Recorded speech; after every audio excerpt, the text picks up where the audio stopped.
So this here is a yarn ball winder, and out of the box you just need to attach this little cylinder to the top. This is a twist on like that.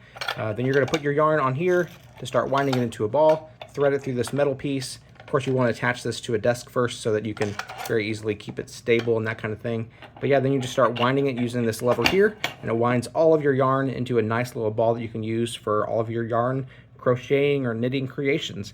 Makes the process a lot easier than using it by hand, a lot faster than doing it by hand also. My daughter loves these kinds of things. She crochets all the time, and so she's constantly dragging this thing out, putting it on a table. It's very easy to carry around. It's very portable. It's very small, not very big at all, so that you can very easily store it or take it out when you need to. But yeah, it's a great way to keep your yarn nice and organized. Every once in a while you might run into a snag, and you just simply back up the winder a little bit, get that knot out or whatever it does, and then start again.